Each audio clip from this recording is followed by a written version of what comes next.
What is going on? Welcome to episode 21 of the Fight Science Made Simple podcast. I'm your host, Coach Adam Snyder. I'm a lifelong martial artist. I'm a performance and recovery coach, and I'm the founder of the Fight Science Collective. I'm also an active MMA fighter. It's been a little bit since we've done an episode, a couple weeks. Typically, I like to do episodes every single week, breaking down strength and conditioning, nutrition, recovery, mindset for fighters and combat athletes. If you caught the last episode, maybe you didn't, on the last episode, my partner in Alexandra talked about our move to Phuket, Thailand. And over the last couple of weeks, we've been packing up our entire life, putting it in a 10 by 10 box, and then traveling over 28 hours to be here in Phuket. And so we finally made it. We're finally situated. I've taken my first couple of classes at Bang Tao Muay Thai, done some MMA, done some Muay Thai classes, got situated, and now we're back on the podcast grind. I can tell you it is a lot moving your entire life across the world. Like, I knew it was going to be a lot, but it was a lot. And one thing that I wasn't expecting was honestly the little bit of fear and uncomfortableness and sadness that came with moving here. Moving to Thailand is something that myself and Alexandra have always wanted to do. Always dreamed of it, and we're really excited about it. But as it got closer, as we were packing things, as we were saying bye to friends and family, saying bye to our cats, we almost didn't want to go. Like, going here felt like something we had to do. That being said, we're really grateful that we're here, and it's amazing. It's incredible. Like, I was doing some wall wrestling yesterday, a beautiful mat space, and did a live go and stood up and just looked over at the mountains. It was just filled with gratitude. And so I'm going to continue to document this entire experience. We might even have another podcast, maybe a month or two in, talking about what living here has been like. But if you want to see even more about our experience, make sure you go over to our Instagram at Fight Science Collective and give me a follow, because I'm going to be documenting the entire thing. But that being said, now that we're situated, we're back on the weekly podcast grind. For now, podcasts are going to be weekly on Wednesdays. That might change, but that's how we're going to be rocking it for now. So if you're new to the podcast, this is a weekly podcast, supposed to be weekly, where I break down different strength and conditioning, nutrition, recovery, mindset topics. So the best thing that you can do to support the podcast, if you're loving the podcast, is share it with somebody, a teammate, a training partner, a coach, someone that you know can benefit from this. And if you're digging the information that we're dropping, make sure you follow it so we don't miss out on anything that we're dropping here.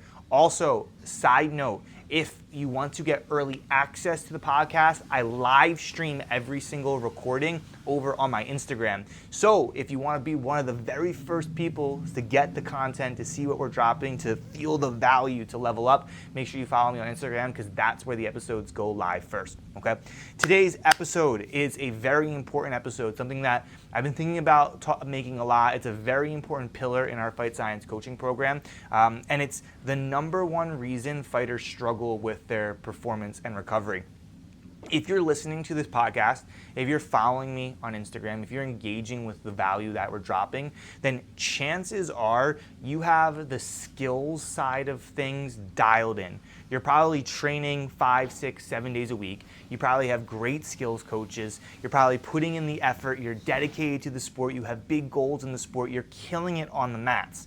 But when it comes to your off-mat habits, performance, and recovery, this is where you're falling behind. You're training hard, but maybe you're gassing out.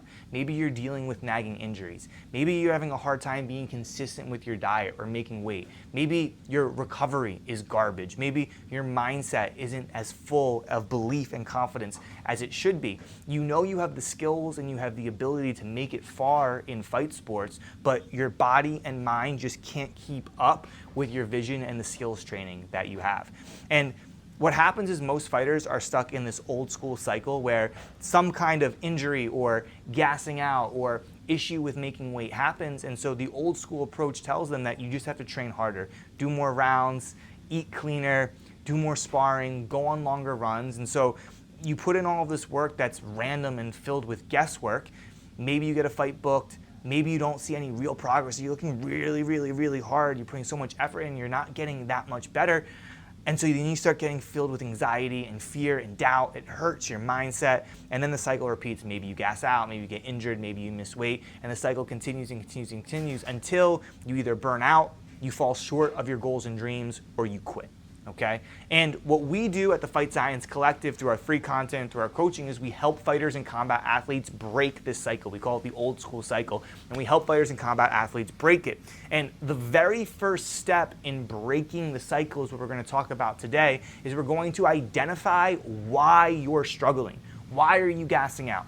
What is causing your injuries? Why are you struggling with nutrition? If you don't know what your weak point is, if you don't know why you're having issues, then you can't solve those issues. But an issue that most fighters have is that they say, oh, I'm gassing out, I'm gonna go on more runs, but they're missing the key piece, why you're gassing out. And this is where what we call a system diagnostics phase comes into play. A system diagnostics phase is simple tests and assessments to identify your weakest links.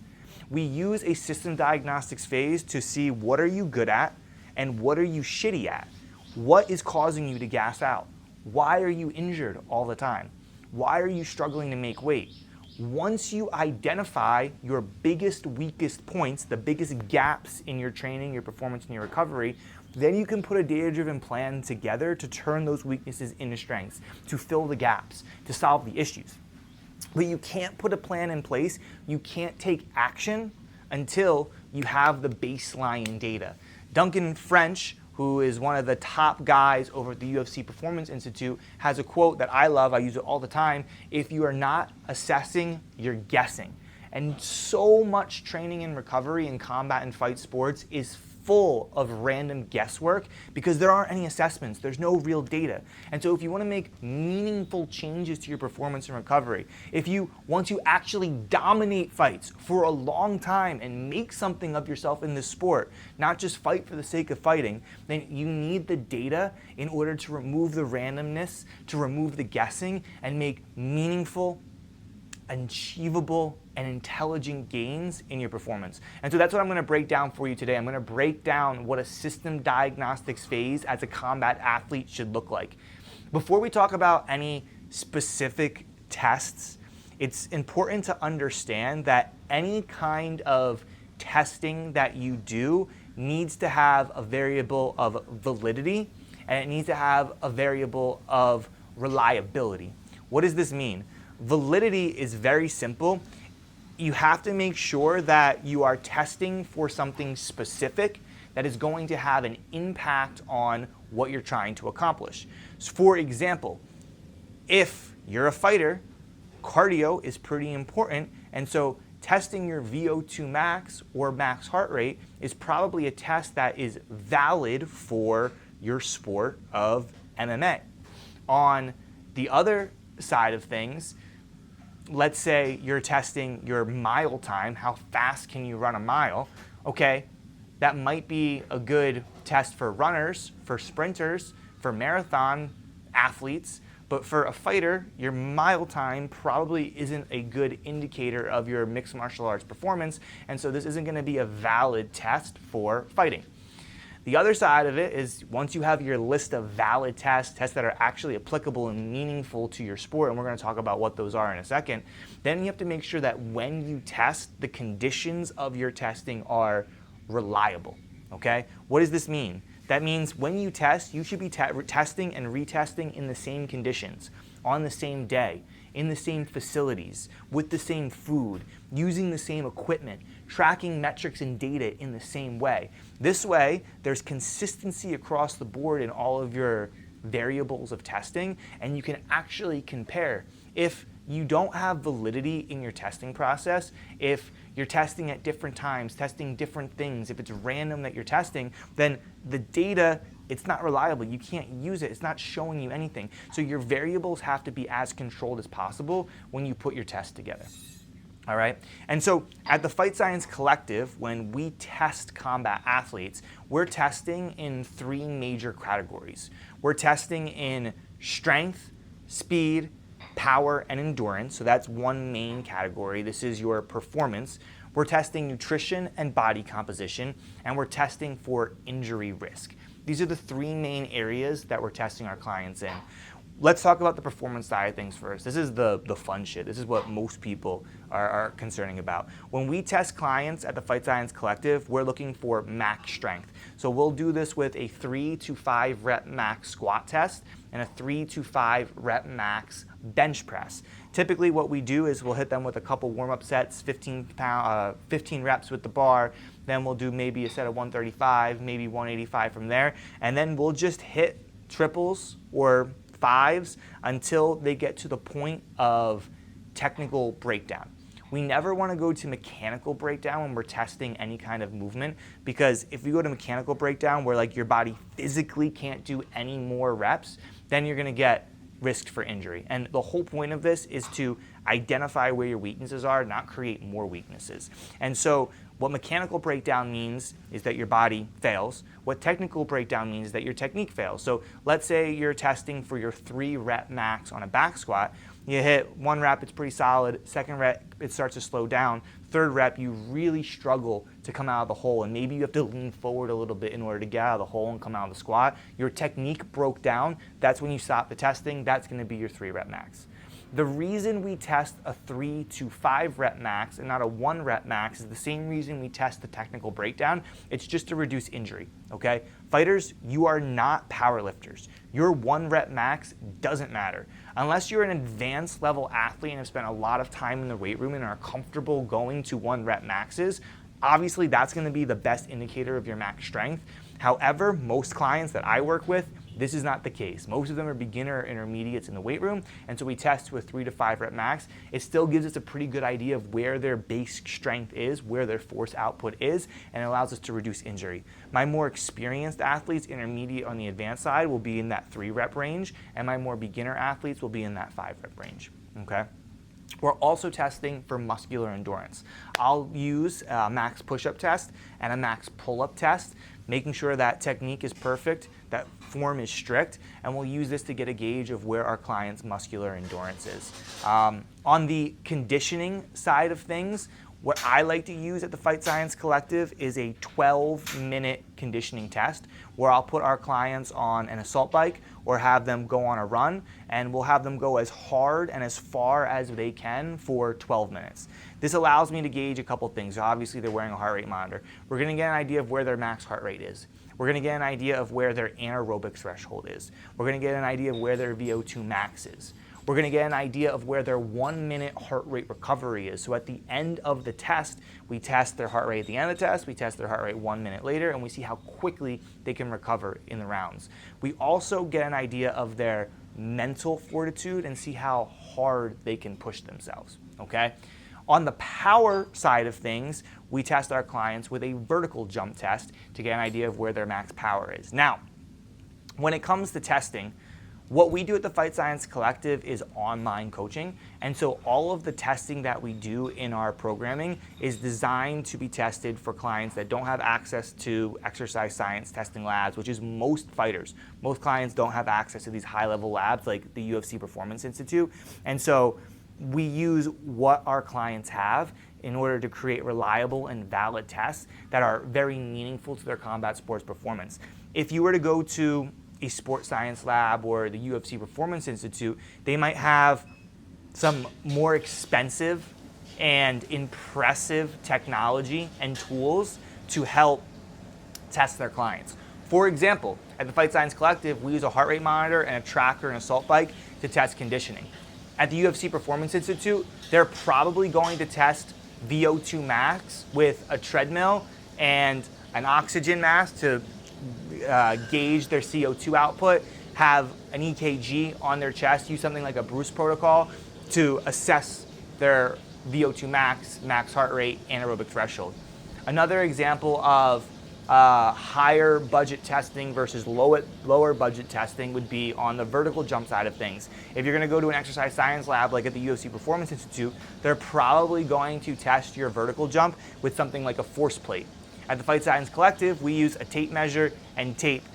Both tests work very well. You do not need to have a crazy amount of money and a crazy access to an exercise science lab in order to get meaningful, reliable, and valid data to help your performance, okay?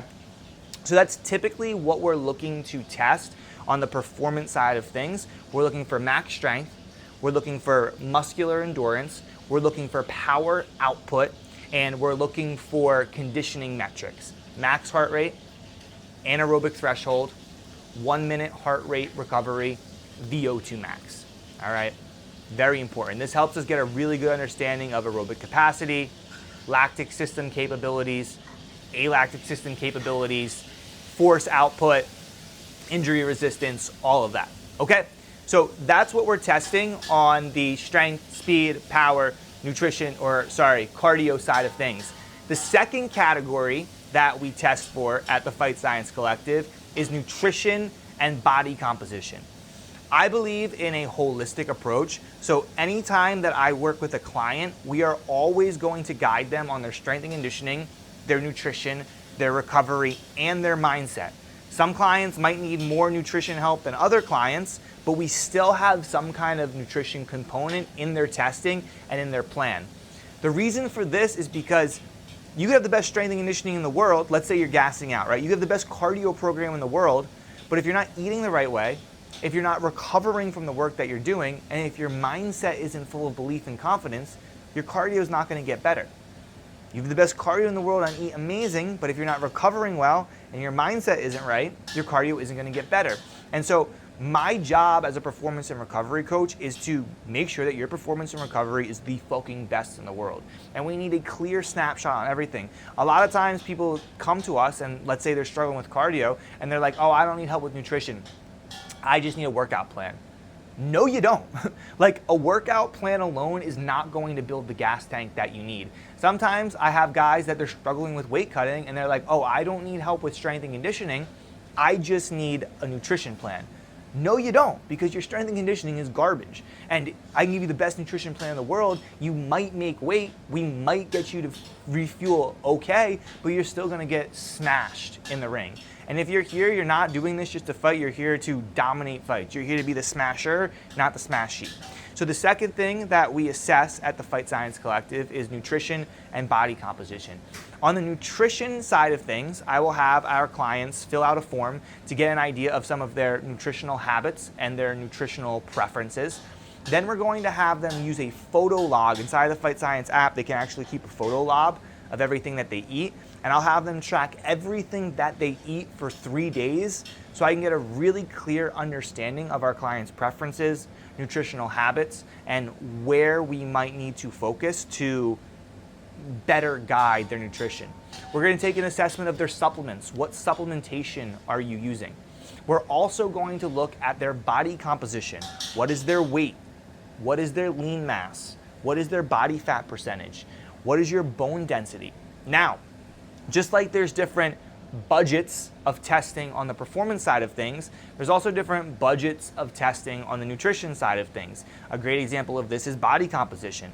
If you have a higher budget and can afford a bit more testing or have access to different resources, you can use something like a DEXA scan in order to get a very detailed breakdown of your body composition.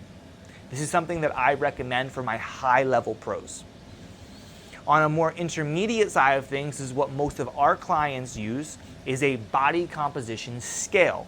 For us, we use the Withings Body Plus scale because it syncs to my app. My clients step on the scale, all of their data gets uploaded to the app, and I can see everything.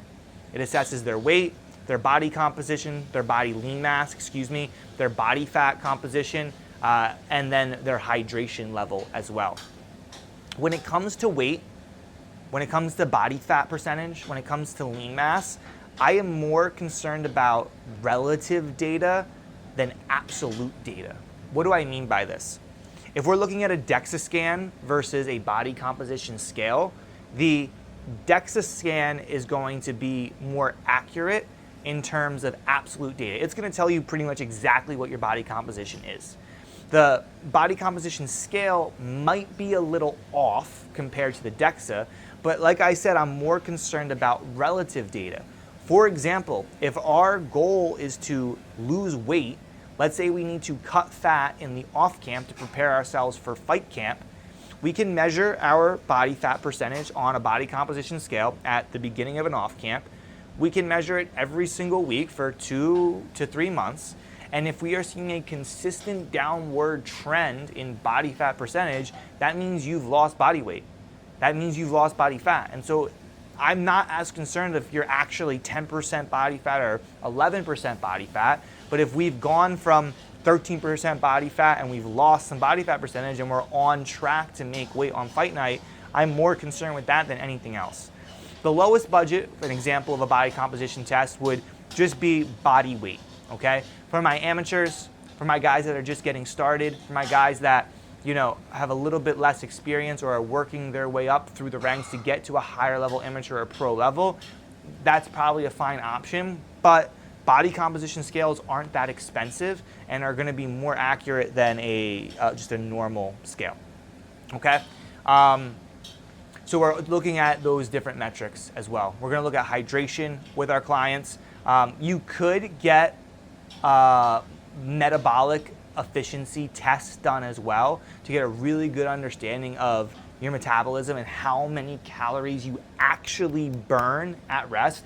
We use equations to calculate this based on activity level, height and weight and age with our clients to gauge how many calories they burn just to be alive and how many calories they burn in a day. But you can get actual testing done to have very, very clear, precise, exact metrics to how many calories you burn. Again, if you're a low-level pro, medium-level pro, even some of my high-level pros, this isn't necessary.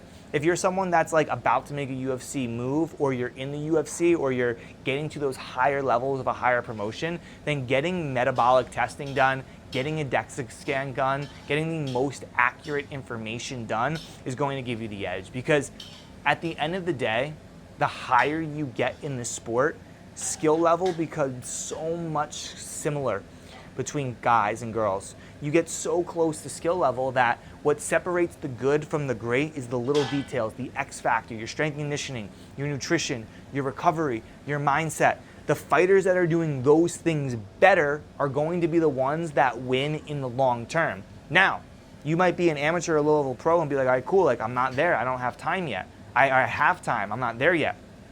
But that's not true, because there are low-level pros and amateurs that are acting like fucking top 10 contenders right now. And so the earlier that you can act like this, the earlier you can start assessing, the earlier you can start putting a data-driven plan together, the more success you're going to have, and you're also going to have more longevity in the sport. This sport is unpredictable. You don't know when fights are gonna fall through, what injuries you might have, wins or losses, like you don't have control over all of that. So I always tell fighters, control as much as you can control, because there's so much that you can't. And if you want to have the best opportunity to crush it in this sport long term, then you need to have as many factors dialed in as possible. Okay? So we have our performance test. We're looking for max strength. We're looking for muscular endurance. We're looking for conditioning metrics. We're looking for power metrics. On the nutrition side of things, we're looking for nutritional habits and preferences. We're looking for supplementation. We're looking for total calories burned in a day. We're looking for body composition metrics, okay? Now, the final category that we have is injury risk. Very important. Fight sports are fucking hard. You are never going to be 100% free from injury. That's just the reality of the sport. But what we can do is make your body as resilient to injury as possible. We can prevent injuries the best that we can, and if injuries do come, we can bounce back from injuries faster. You probably know this, but I tore my ACL in May of 2025, and I was back to sparring in November of 2025. No surgery, complete ACL tear.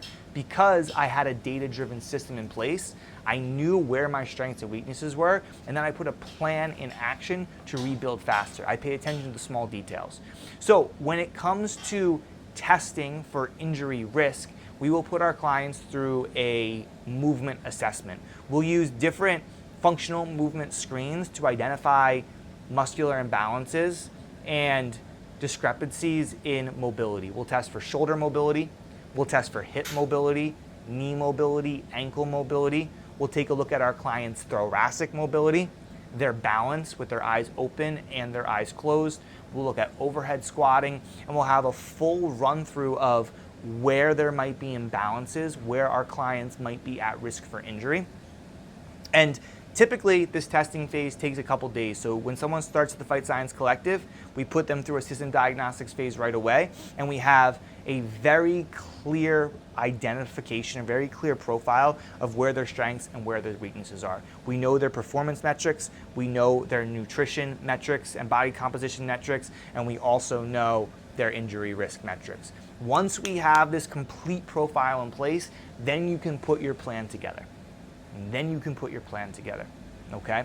But if you're struggling with cardio, if you're struggling with power, if you're struggling with nutrition, if you're struggling with cutting weight or injuries, stop going on ChatGPT and looking for random workouts. Stop injecting yourself with peptides. Stop going on Instagram and watching as many Instagram reels that you can and trying to wing it together on your own. Stop asking your skills coaches and your teammates at the gym.